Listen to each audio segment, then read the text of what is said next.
గజం భూమి 13,500 రూపాయలతో 151 గజాల భూమి 20 లక్షలు మాత్రమే.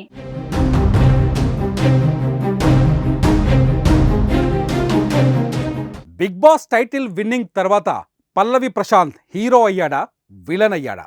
అమాయకుడు అనుకున్న పల్లవి ప్రశాంత్కు అంత అహంకారం వచ్చిందా? హైదరాబాదులో జరిగిన సంఘటనల్ని పరిశీలిస్తే పోలీసులు మాత్రం ఇది పక్కా అహంకారం అంటున్నారు. అతని అరెస్ట్ తప్పదంటున్నారు. బిగ్ బాస్ సీజన్ 7 టైటిల్ గెలిచిన ఉత్సాహంలో పల్లవి ప్రశాంత్ అతని అభిమానులు చేసిన హంగామాపై పోలీసులు చాలా సీరియస్గా ఉన్నారు. ఇప్పటికే కేసులు నమోదు చేయగా పల్లవి ప్రశాంత్ను అరెస్ట్ చేసేందుకు కూడా రంగం సిద్ధమవుతున్నట్టు తెలుస్తోంది. పోలీసు అధికారుల మాట వినకుండా లా అండ్ ఆర్డర్ సమస్యను క్రియేట్ చేయడంతో ఆయన్ను అదుపులోకి తీసుకోవచ్చని టాక్ వినిపిస్తోంది.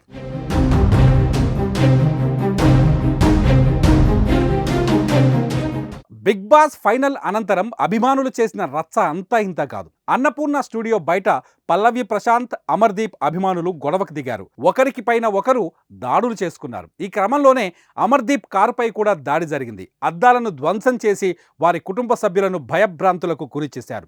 అంతటితో ఆగకుండా ప్రైవేటు వాహనాలు, ఆర్టీసీ బస్సు అద్దాలను పగలగొట్టారు. ప్రభుత్వ, పోలీసు వాహనాలపైన కూడా దాడులు చేశారు.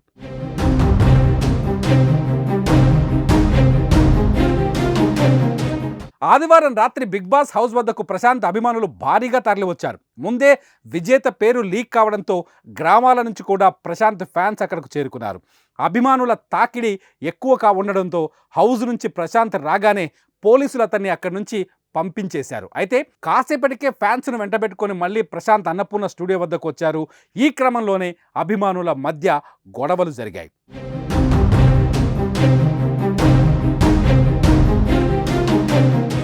పల్లవి ప్రశాంత్ వ్యవహరించిన తీరుపై ఆగ్రహంగా ఉన్న పోలీసులు 147, 148, 290, 353, 427 రెడ్ విత్ 149 సెక్షన్ల కింద కేసులు నమోదు చేశారు. పలువురు అభిమానుల పైన కేసులు నమోదయ్యాయి కూడా. రేపో మాపో అతన్ని అరెస్ట్ చేసే ఆలోచన కూడా చేస్తున్నారు పోలీసులు.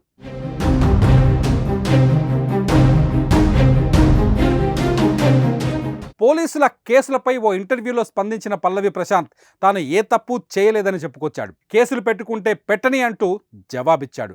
తనకు వచ్చిన 35 లక్షల ప్రైజ్ మనీ రైతుల కోసం ఖర్చు చేస్తానని, తనకు సీఎం ఏమైనా పదవి ఇస్తే మల్లన్న సాగర్ 14 గ్రామాలను ఆదుకుంటా అని పల్లవి ప్రశాంత్ చెప్పుకొస్తున్నాడు.